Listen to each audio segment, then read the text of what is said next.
Fala galera, professor Alexandre, professor de Filosofia e Sociologia, tá? Um forte abraço para vocês, estamos morrendo de saudade de vocês, mas o importante é que vocês se cuidem, tá? Vocês fiquem focados em tudo que está acontecendo e vamos dar todo o suporte para vocês nessas aulas que estamos preparando, tá? Ao longo desses dias, não sei quando voltaremos, enfim. Dando continuidade ao nosso trabalho, à nossa apostila, vamos entrar no capítulo 2, tá? Falando sobre a condição humana, tá? A condição humana que vai introduzir falando sobre cultura. Quando a gente fala de cultura, tá? A gente pensa em vários conceitos, tá? Há um viés, uma gama imensurável sobre cultura. Mas aqui eu deixei para vocês dois conceitos importantes, tá? Relacionado à antropologia e um conceito mais restrito, mais geral sobre cultura. Antropologicamente, nós somos seres culturais, produtores de obras materiais e seres pensantes. Por isso nos tornamos o quê? Pessoas cultas, tá?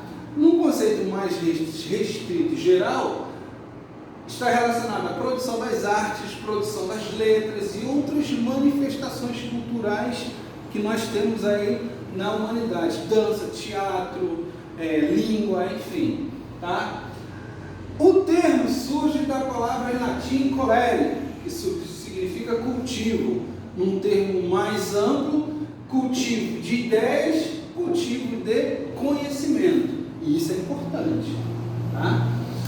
Conceito exprime variadas formas pelas quais se estabelecem relações entre o indivíduo e grupos entre si com a natureza, ou seja, quando acontece algo em que o ser humano tem que construir, tá? Uma proteção contra chuva, contra tempestades, enfim, tá? Invenção de utensílios, de instrumentos, organização de leis, instituições, toda nação tem, modo de alimentação, a forma de casamento, a forma como criar seus filhos, tudo está relacionado à cultura, ok? E também podemos criar e transformar, e aí a gente tem uma série de questões, a língua, a moral, a política, a estética, a criação do sagrado, a criação, né, de deuses, de mitos e como a gente se comporta diante da morte, tá? Aí nós vamos entrar na coisa mais interessante, que é nos diferenciarmos dos animais. Todos os animais são seres que pensam, alguns os instintos, a maioria, e nós somos diferenciados porque somos racionais. Nós pensamos, avaliamos e chegamos a um objetivo. E aqui está bem claro, tá? O animal, toda a sua atividade, todo o seu comportamento está determinado por condições biológicas que lhe permitem adaptar ao meio, ou seja, ele já nasce com instinto e nasce na condição de que não há nenhuma transformação. Se ele precisa do ambiente gélido para descobrir, ou sei lá, atrás de alimento, ele vai tomar todas as atitudes, tudo aquilo que é necessário ao seu instinto para assim fazê-lo, tá? Ou seja, o seu comportamento vai ser idêntico, desde o seu início até o seu fim de vida, tá? Já nós, humanos, nos diferenciamos porque todo o nosso ato é, por excelência, consciente da finalidade do ato, ou seja, nós pensamos, tá? Tomamos a análise da possibilidade para a gente chegar a um objetivo, tá? A execução resulta da nossa escolha, tá? Seja correta, seja uma escolha certa, errada, mas enfim, o nosso objetivo é tudo o quê? Com finalidade de pensar o que nós vamos fazer, tá? Por isso que nós somos seres conscientes e racionais, tá? Somos capazes de transformar a natureza em cultura, tá? E essa condição é dada pela linguagem simbólica, tá? Que vai produzir cultura e é por ela constituído, tá? E aqui a gente tem a questão da linguagem, que vai acrescentar essa questão da cultura e a condição em que vivemos, tá? A linguagem é um sistema de signos, tá? Que nós vamos está dividido em três, tá? Três tipos, tá? Qualquer coisa que está no lugar de outra e a representa significa linguagem. E aí a gente tem ícones, tá? O ícone guarda uma relação de semelhança com a coisa representada. Exemplo, foto, desenho, escultura, tudo aquilo que vai mostrar uma situação feliz, uma situação importante, enfim, nós vamos registrar de alguma forma, isso é um ícone, tá? Até numa questão, por exemplo, estou numa balada, eu quero ir ao banheiro, se eu ver um símbolo de uma pessoa de saia, eu como garoto, provavelmente não vou entrar. Vou saber que aquele símbolo significa que o banheiro é feminino. Beleza. Isso mantém uma relação de continuidade com a coisa representada. Indica aquilo que representa. Se eu vejo que há fumaça, há fogo. Se eu vi que o tempo fechou, escureceu, vai chover, tá? Se eu sei que eu vi uma pegada, é porque alguém ali pisou, enfim.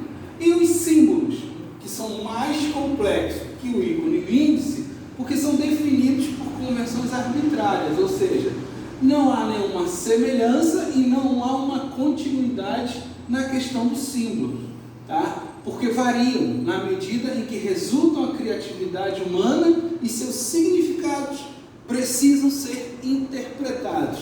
Dei alguns exemplos aqui que provavelmente vocês já viram alguns deles, tá? Mas muitas das vezes, tá? Eles são interpretados de forma diferente.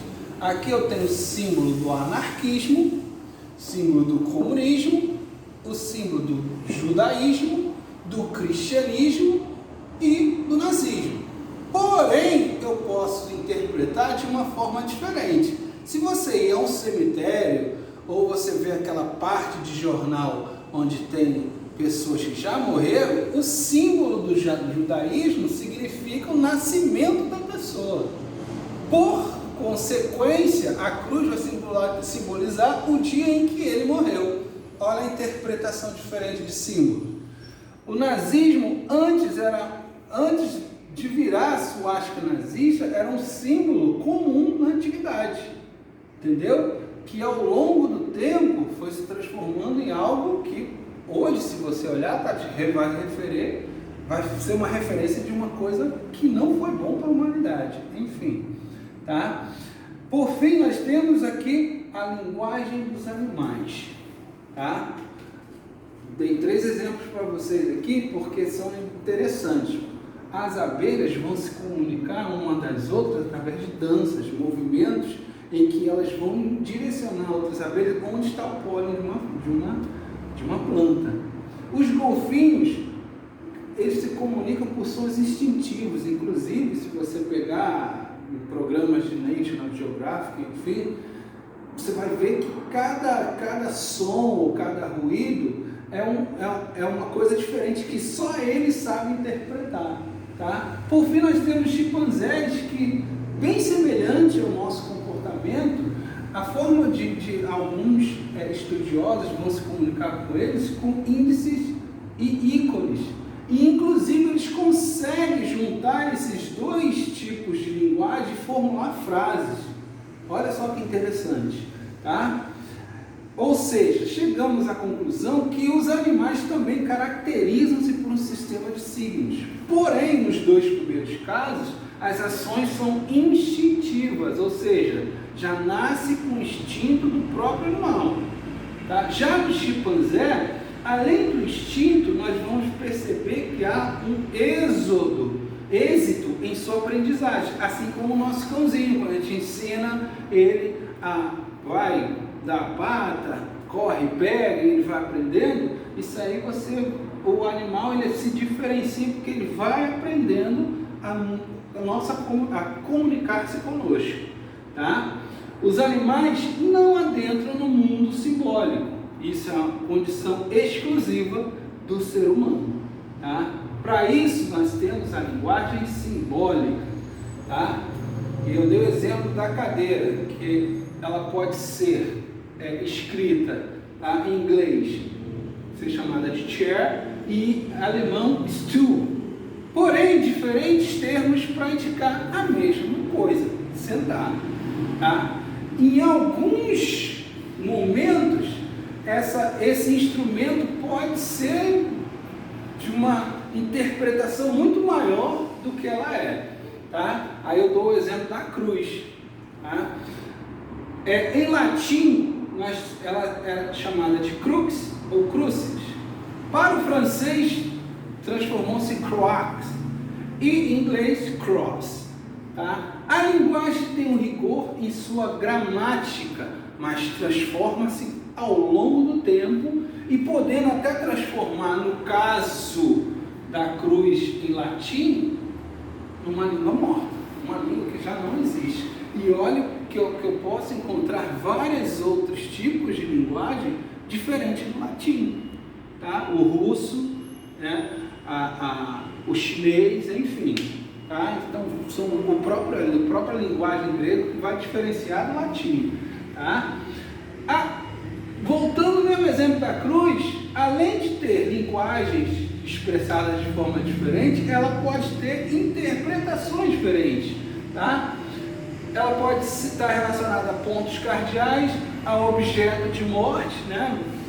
Na antiguidade, criava-se cruz para matar as pessoas crucificadas, e depois ela veio relacionar-se ao símbolo do cristianismo por causa da morte e ressurreição de Cristo, ao falecimento, como já expliquei para vocês, e ao nazismo, tá? Que é a cruz gamada, tá? De forma diferenciada. Para fechar, a linguagem animal visa adequação de situações concretas, e a linguagem humana intervém como expressão abstrata que o distancia da experiência vivida, ou seja, em outra totalidade e dando um novo sentido. Pela palavra, somos capazes de nos situar no tempo. Tá?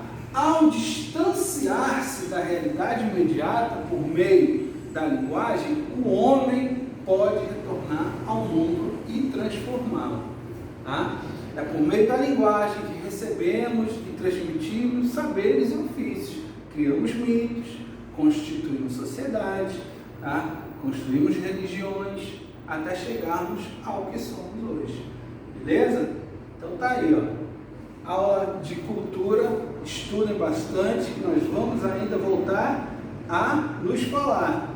Abaixo vou deixar um link para vocês, para acrescentar nos estudos de vocês. Tchau, tchau!